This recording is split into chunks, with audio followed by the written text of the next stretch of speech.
Info हो गया था ना। Very variable. वेरिएबल क्लियर हो गए थे। क्या होते हैं एक बार बताओगे?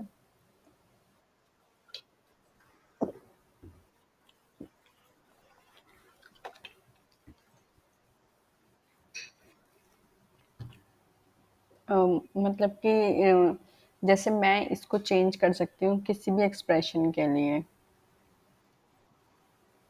मतलब ये कुछ भी रख सकते हैं हम।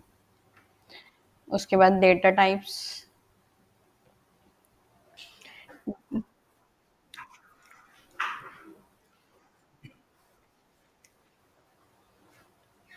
डेटा टाइप्स में वैसे तो और भी होते हैं, लाइक स्ट्रिंग वगैरह भी होते हैं। लेकिन अभी क्या है, हमारे पास यहाँ तीन है। एज। एज इन्होंने यहाँ पे एग्जांपल दिया है, जैसे एज का दिया है, पाई का दिया है, इस वीकेंड दिया है। तो अगर हम एज किसी की कैलकुलेट करेंगे तो वो पॉइंट में कभी नहीं होती, हमेशा फिक्स नंबर होती है। या फिर हम किसी ऐसी चीज की बात करें तो जो फिक्स वैल्यू होती है उसको हम वीकेंड में लेते हैं, जो ये है। और जो भी हमारी पॉइंट में वैल्यू होती है वो डेसिमल वैल्यू होती है हमारे पास। ट्रू फॉल्स वाली कंडीशन होती है तो हम बूलियन यूज करते हैं। ट्रू फॉल्स जैसे कि आज मंडे है, जरूरी नहीं है आज मंडे हो, है ना। तो फॉल्स होता है। और अगर मंडे है, इक्वल इक्वल वाली कंडीशन है, तो फिर वहां उस कंडीशन में ट्रू होता है। तो ये ट्रू और फॉल्स वाली कंडीशन होती है। या तो ट्रू होगा, नहीं तो फॉल्स होगा ही होगा। ठीक है। अब आते हैं ऑपरेटर्स। ऑपरेटर्स क्या होते हैं? जैसे प्लस, माइनस, डिवाइड, मल्टीप्लाई, ये सारे क्या हैं? हमारे ऑपरेटर्स हैं। ठीक है। जैसे प्राइस मैंने दे दिया, 50 दे दिया। क्वांटिटी मैंने दो दे दी या दो दे दी। ठीक है, इस प्राइस की दो क्वांटिटी है। यहाँ वेरिएबल दूंगी मैं। वेरिएबल में एक्स वाई जेड कुछ भी दे सकती हूँ। अब यहाँ पे मैं काम कर सकती हूँ, प्राइस और क्वांटिटी का इंटू करा सकती हूँ। तो क्वांटिटी और ये इंटू करा लिया यहाँ पे मैंने, और प्राइस।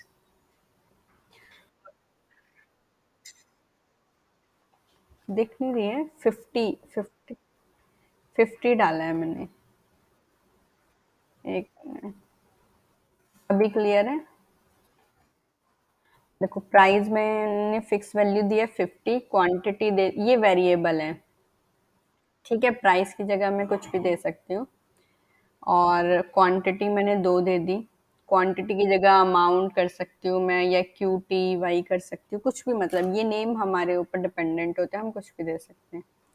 फिर मैंने एक्स वाई जेड में क्या किया, क्वांटिटी को और प्राइस को इनटू करा लिया। यानी कि अब प्राइस की वैल्यू जो भी होगी और क्वांटिटी की वैल्यू जो भी होगी, वो यहाँ पे आके क्या होगी, मल्टीप्लाई हो जाएगी। और मल्टीप्लाई करके सॉल्यूशन मेरा एक्स वाई जेड में आ जाएगा। ठीक है, तो अभी मैं यहाँ एग्जीक्यूट करती हूँ। तो मेरे को इन्फो में इसने आउटपुट दे दिया होगा 100। 50 इंटू टू कितना हो गया, 100। यानी कि दो 50 के हिसाब से दो क्वांटिटी अगर मैं लेती हूँ तो वो 100 की पड़ेगी। ठीक है, ऑपरेटर्स होते हैं हमारे बस ये प्लस माइनस। अब मैं यहाँ पे प्लस भी करा सकती हूँ, और मैं माइनस भी, मुझे जो भी यहाँ पे करवाना है, मतलब मैं वो ऑपरेटर यूज करके वह करा सकती हूँ। ठीक है। हाँ, अब हम एक्सप्रेशन पे आते हैं।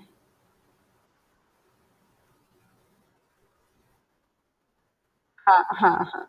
हाँ हाँ। अब आते हैं, क्या है ये एक्सप्रेशन। एक्सप्रेशन क्या होते हैं? किसी चीज को जोड़ना या किसी में से कुछ वैल्यू निकालना। ठीक है, अब जैसे यहाँ पे इन्होंने एग्जाम्पल दिया है, फर्स्ट नेम, लास्ट नेम और फुल नेम। अब इन्होंने यहाँ पे क्या किया है, फर्स्ट नेम मेरा जॉन यहाँ आ जाएगा, फिर एक स्पेस दिया, प्लस दे के हम क्या करते हैं, एक्सप्रेशन बनाते हैं। ठीक है, अब जैसे फर्स्ट नेम तो मैंने ये वाला फर्स्ट नेम यहाँ ले आई। फिर मैंने बीच में एक स्पेस दे दिया ताकि वो थोड़ा डिफरेंशिएट हो जाए कि फर्स्ट नेम और लास्ट नेम अलग अलग है। फिर मैंने लास्ट नेम यहाँ पे प्रिंट करा लिया। प्लस क्यों कराया है? ताकि इसके बाद ये आए, इसके बाद ये आए, इसके आउटपुट में प्लस नहीं आएगा, लेकिन एक स्पेस मुझे ऐड करना है, तो वो यहाँ पे आ गया है। जैसे एग्जाम्पल यही उठा लेते हैं हम, इन्फो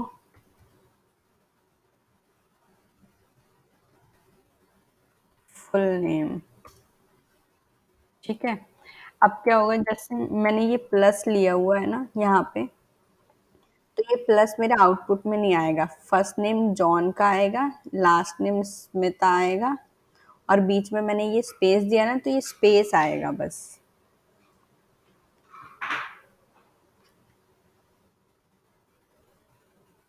ठीक है, अब अगर मैं इसको हटा दूंगी स्पेस को और एक ही प्लस कर दूं,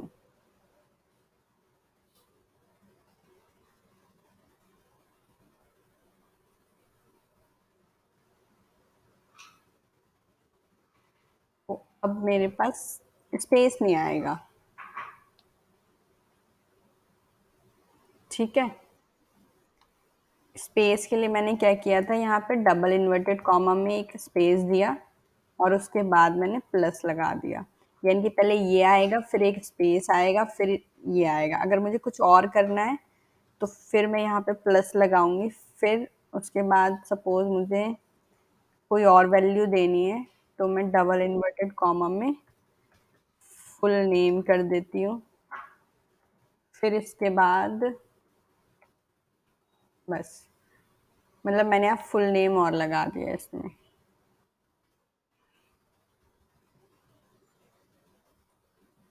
अब क्या होगा, ये वाला फुल नेम लिखा हुआ आएगा ये इसको हम कुछ और कर देते हैं, फुल कर देते हैं। तो यहाँ पे फर्स्ट नेम आएगा, फिर स्पेस आएगा, फिर लास्ट नेम आएगा, फिर उसके लास्ट नेम के बाद फुल लिखा हुआ आएगा।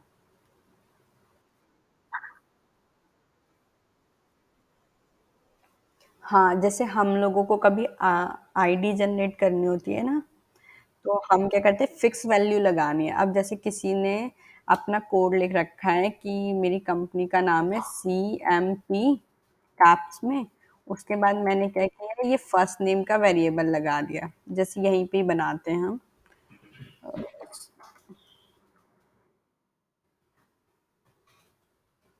CMP, फिर यहाँ आगे प्लस, फिर फर्स्ट नेम आएगा मेरा, फिर स्पेस नहीं लेते हैं हम, लास्ट नेम हो गया और लास्ट में फुल लगा दिया। तो अगर मुझे आईडी जनरेट करनी होती है कोई डायनामिक आईडी, तो जो नाम होगा ना उसका, वो नाम यहाँ पे चेंज हो जाएगा और CMP एकदम स्टैटिक रहेगा, CMP और फुल।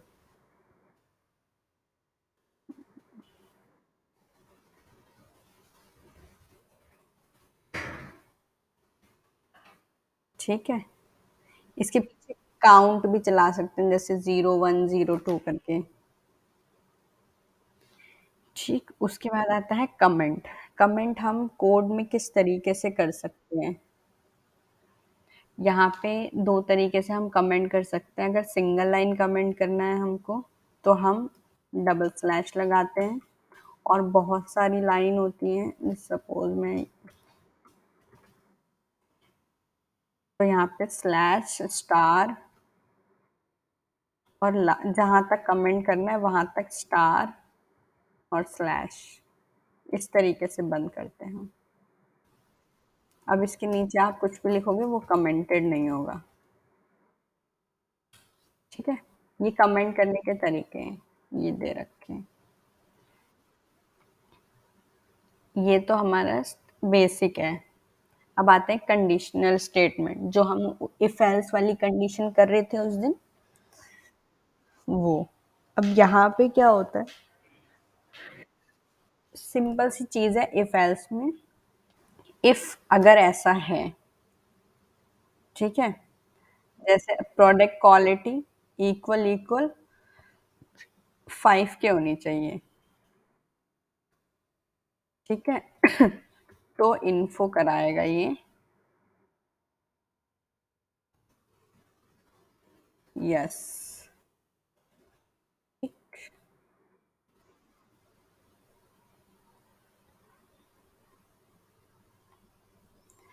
क्या है, नंबर टेक्स्ट का प्रॉब्लम है। ये नहीं लेगा। अ, दोबारा लिखते हैं, कंडीशन कुछ और लगाते हैं। इफ हम ना कंडीशन इस पे टेस्ट नहीं कर सकते ऐसे, तो जैसे ये वाली कंडीशन हम चेक कर लेते हैं। जैसे मार्क 70 है, अभी यहाँ पे मैंने सेट कर दिया है मार्क 70, अगर 70 इक्वल होने चाहिए। ठीक है, अगर इक्वल मतलब ये तो मैंने कंडीशन दी है कि सेवन, मतलब मैंने मार्क्स की वैल्यू दे दी है 70, फिक्स वैल्यू, जैसे हमने वहां पे 50 दी थी ना, ऐसे ही यहाँ पे हमने 70 दे दिया। अब मैंने कंडीशन लगाई है कि मेरे मार्क्स जो हैं वो 40 से इक्वल, 40 के ज्यादा होंगे तो पास होगा। ठीक है। अब मेरे सपोज मेरे मार्क्स 70 हैं, मैंने कंडीशन एक लगा दी है कि अगर 40 से ज्यादा हो या फिर 40 से इक्वल हो तो पास होगा, नहीं तो कुछ इसका आउटपुट इसने दे दिया है। एक मिनट, उसका उसने रिवर्ट बाद में दिया है, मे भी कोई टेक्निकल इशू। ठीक है, पास आ गया। क्यों? क्योंकि 70 मार्क्स क्या है, 40 से ज्यादा है और इक्वल तो ऑब्वियस सी बात है, ज्यादा ही है। ठीक है, अगर मैं यहाँ पे 70 दे दूं तब भी ये वर्क करेगा, लेकिन अगर मैं यहाँ पे 80 दे दूं, सॉरी, यहाँ पे अगर मैं 80 दे दूं,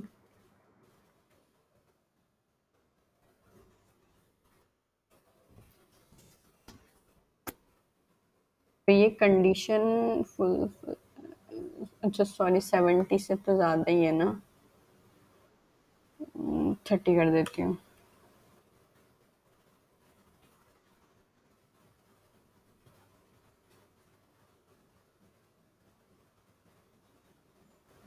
नहीं चला, मतलब उसने इन्फो नहीं दिया है ना, वो इसके अंदर ही नहीं गया है, क्योंकि मार्क्स क्या है, 30 है, कम है, इस कंडीशन के हिसाब से कम है।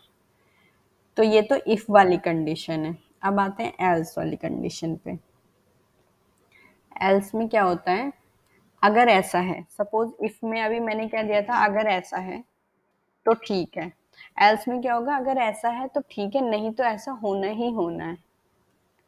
ठीक है, देखो 30 मार्क्स है मेरे, अब क्या है, 40 प्लस होने चाहिए, मतलब कि 40 हो या 40 से ज्यादा हो तो पास होगा, नहीं तो क्या होगा, फेल होगा। यहाँ पे मैंने कंडीशन नहीं दी है कोई भी, लेकिन मैंने क्या कर दिया, अगर ऐसा है तो ठीक है, अगर ऐसा नहीं है तो ये होगा ही होगा। यानी कि पहले क्या कर रहा है, वो इस चीज को चेक कर रहा है, अगर ऐसा है तो वो ये वाला मैसेज प्रिंट करा देगा, और अगर ऐसा नहीं है, ये वाली कंडीशन फुलफिल नहीं होती है, तो फिर हमारी ये वाली कंडीशन चलेगी। अब 30 मार्क्स है, इसके हिसाब से पास तो होगा नहीं, वो फेल ही होगा। तो अब एग्जीक्यूट करेंगे तो वो फेल होगा। ठीक है, अगर मैं इसको 40 कर देती हूँ ना,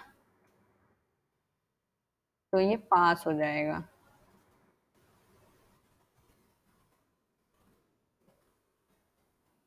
ठीक है, क्योंकि इक्वल की कंडीशन लगी हुई है, या तो 40 इक्वल हो या उससे ज्यादा हो।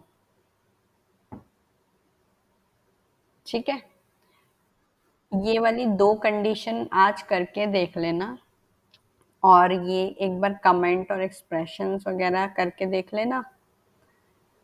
फिर मैं ना एल्स इफ वाली कंडीशन, ये थोड़ा लंबा है तो हम इसको उसमें ले लेंगे फिर।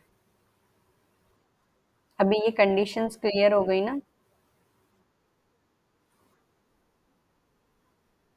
हाँ, फिर इसमें ज़्यादा चीज़ें नहीं है, कलेक्शन और थोड़ी बहुत चीज़ें और हैं, इसके बाद फिर हम वापस उस पे ही आ जाएंगे। अब कंडीशन एक बार क्लियर हो जाएगी ना तो फिर हम वो चीजें इजीली समझ पाएंगे ना। ठीक है, एक बार इसे करके देख लो। हाँ, और वो